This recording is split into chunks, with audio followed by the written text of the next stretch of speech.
Okay, so today what we're going to be doing is we're going to be making a slave bracelet.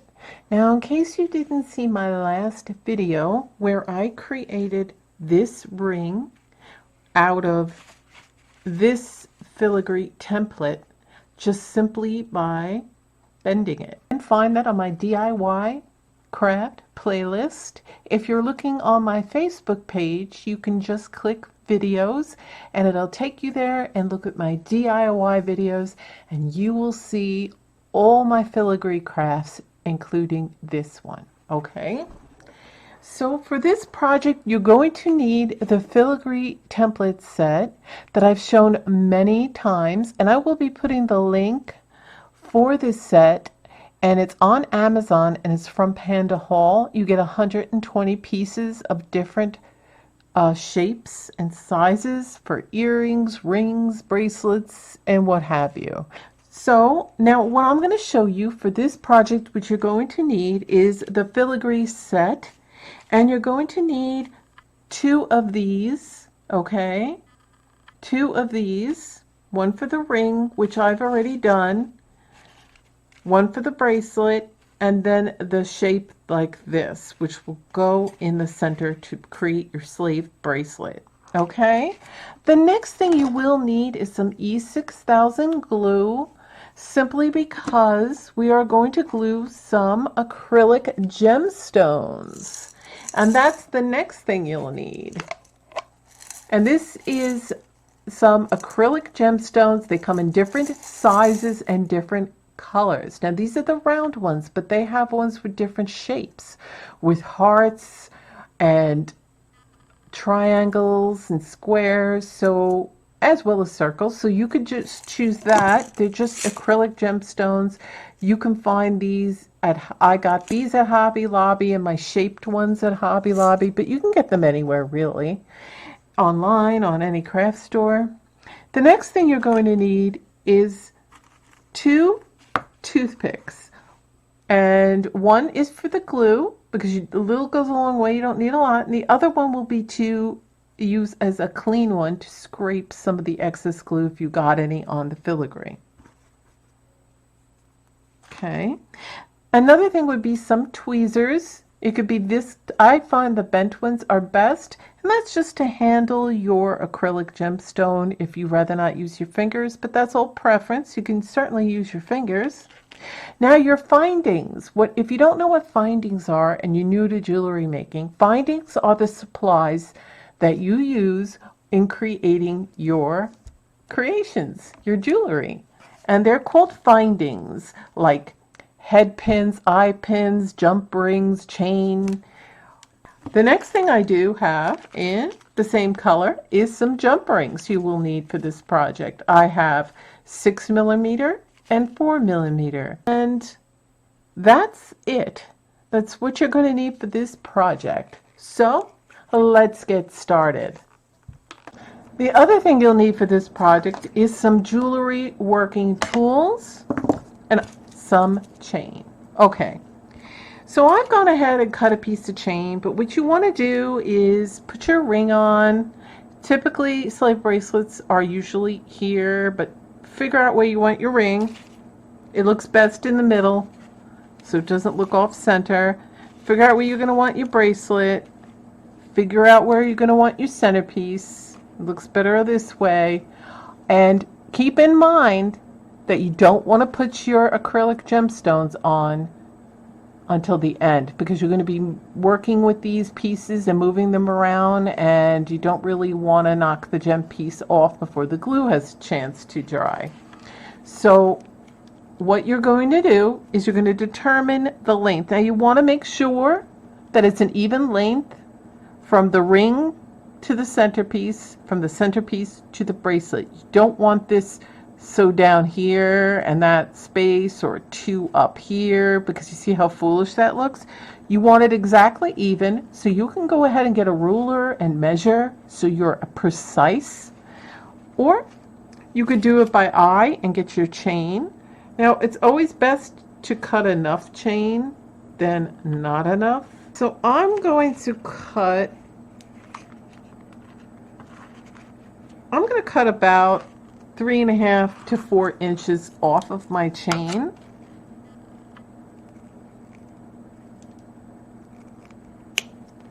First, you're going to create your ring, and I have that tutorial for that. Okay. Now, I already put the gemstone on that, but because I did the tutorial. So you don't want to do that yet till the very end, okay, with your gemstones. So once I've gotten that on my wrist, now I have a tiny wrist, and so it's flat, okay. These are flexible, so you can bend them, but they're not flimsy. Don't confuse flexible with flimsy. So I'm going to put this chain aside, and I'm going to work on the chain for here. The only reason why I cut this is so the minute I'm done with that, I can see how this goes, and it goes faster. So now I'm going to have to determine how much chain I'm going to need. So you can measure your wrist, or you could just wing it and say, well, it goes around here, because if you're going to make them to sell or give as gift, you want that option of extra like jump rings hanging, you know, on a bracelets for extending pieces, so that if people have different size wrist, as they always do, that this will fit every, you know, different variety of people, a different variety of people's sizes of wrists. First, you want to bend this and make sure that you're shaping this. And before we go attach all these pieces, I'm going to take some chain, and I'm going to make the bracelet. What I'm going to do, before I cut it, I'm going to determine how much I'm going to need. Now you can do one of two things. You could either take a jump ring and attach it like so to there, or you could put it like this and make a loop, and then attach a jump ring to here, and then do that. And that's what I'm going to do. I simply put a little, see what I mean? You don't need quite as much. And then just see it through the back. And then with like a 4mm jump ring, attach it, and it's like a little loop. It looks a little neater. It looks a little more professional, other than just the piece of chain. I mean, you can certainly do it that way if you prefer, just with your chain, but this gives it a little more stability. So I just have to attach it, and that's how much. You want to do the same amount on the other end. But first we're going to do this end, and I'm going to take my 4mm jump ring. Just going to get one out for now because they're easy to get lost. And then I'm going to take my round nose and chain nose pliers, and it's good to have one of those magnifying lights. That's what I have right now, because when you're working with findings, sometimes they can be really small, like these 4mm jump rings. Believe me, if I didn't have this magnifying glass, I wouldn't be able to barely see it. And you open jump rings like that, you never pull, and then you just put it through the chain link in your chain, and then we attach it to the bracelet. So that's all I'm doing, and you don't need that much, and that's what it's going to look like. That's with making a loop. Now, okay, now again, if you'd rather just attach a jump ring and then your chain without the loop, that's okay, but this gives it a little more strength and stability. So now what we're going to do is we're going to determine how much more we need. So now I have a small wrist, so I really don't need to go that far. I really need very little.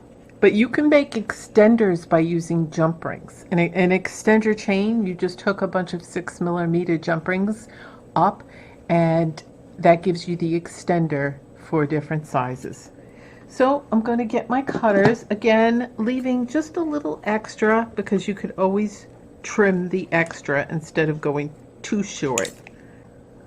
Okay, so I went ahead and I attached the chain to the other side. So see, and they got the little loops. Now if you find that one end was tighter and the other one was looser, you can go in and adjust. So I went ahead and I adjusted that, and then I trimmed it. I attached my clasp with the 6mm jump ring, and then I put an extender chain with 3 6mm jump rings. Now you can put more, and then you can hang a little teardrop charm of some sort at the end, and that's usually what you find at the nice when you buy bracelets and necklaces. They have the extender chains with the pretty little charms, teardrop charms.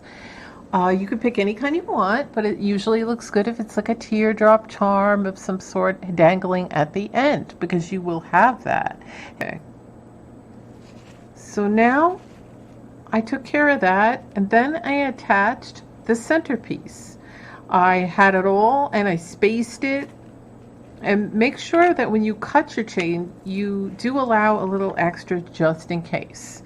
Then what I did was, I need a pointer here.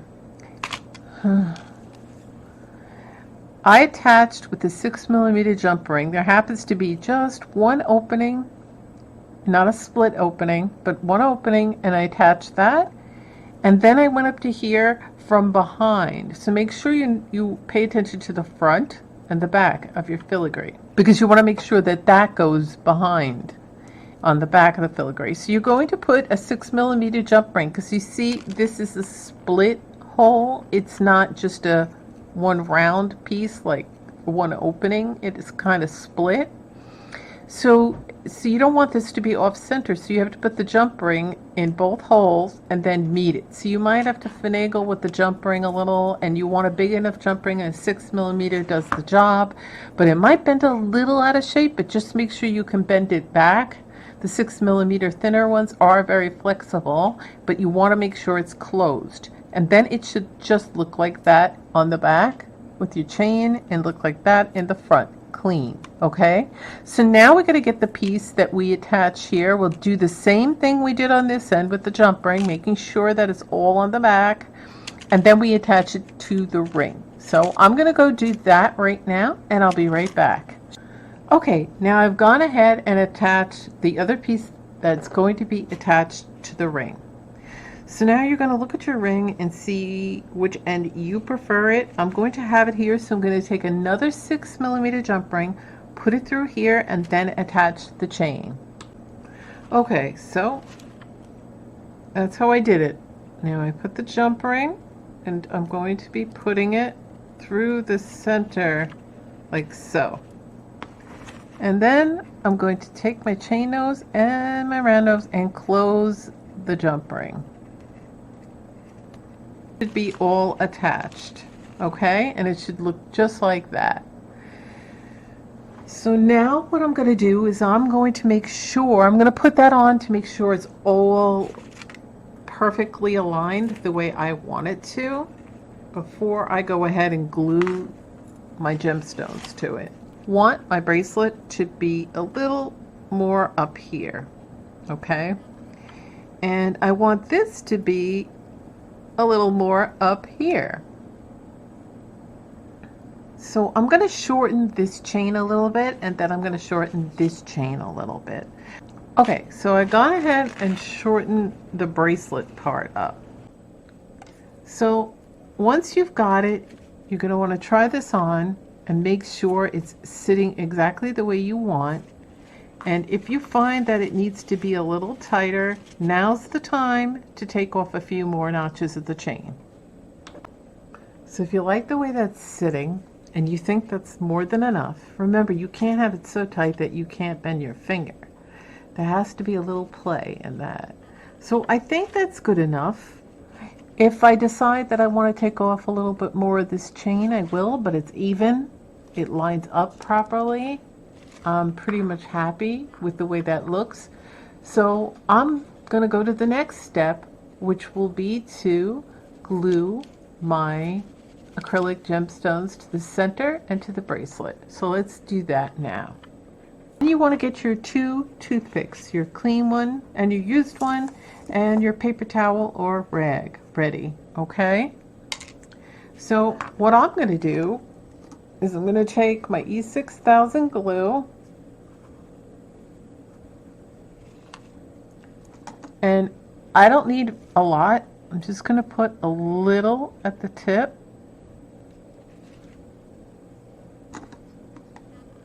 See? Very little. And I'm going to do the bracelet first. So I'm going to put it here, but you could put it on the back of your acrylic gemstone. But make sure that you've picked out your acrylic gemstones. I've already got that, so I'm just going to go ahead and put this right here. If you feel like you need a little bit more, you can go ahead and do it, but a little does go a long way with the E6000 glue. I have very little, because you don't want it to be all clumpy. Take it with your tweezers, and you're going to put it and drop it right where I want to. Now, because you have a little time to play with this, you want to position it and then push down with your finger and hold it. And make sure that's exactly where you want it and hold it for a little bit. If it's positioned just where you want it, keep looking because you have a good 20 minutes to play with it prior to that really drying. But you do have to, again, wait 24 hours from the time you use the E6000 glue for it to fully dry. Again, I take my tweezers and then I drop it where I want it and then position it with my fingers. And I got to be happy with where I positioned it. And then I'm going to press down just like I did. And then make sure it didn't move. If it moved, go ahead, scooch it over. Do the same thing. Look it over before the 20 minutes are up. Now what you're going to do is you're going to leave it to sit dry. Once you know it's dried for at least 20 to 30 minutes, where it's not going to move, take your clean toothpick and go around the edges of it and take off any of the strings of glue that might have ended up on there, because it's almost like the glue gun where you have the webs and the little strings, and they pick off very easy. And then what you can do after you do that, after it dries and you've gone around and scraped off the glue, get a Q-tip with some rubbing alcohol, wring it out, because you don't want that drenched and dripping, just enough, and then rub it around just to clean off your fingerprint and to give it a nice shine and clean it up.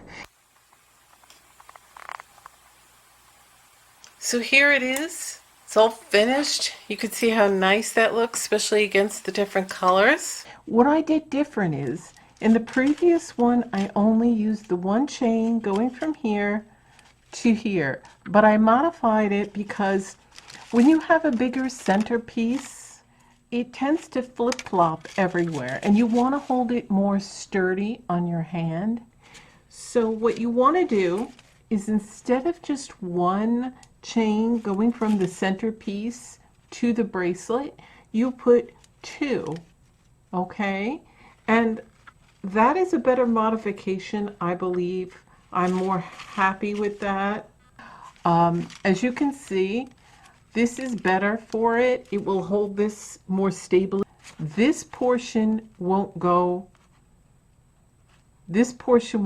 here and there and all over the place. Now, if you have a smaller centerpiece, then you can go with one piece of chain you can go from one piece of chain from the centerpiece to your bracelet. But other than that, this is it.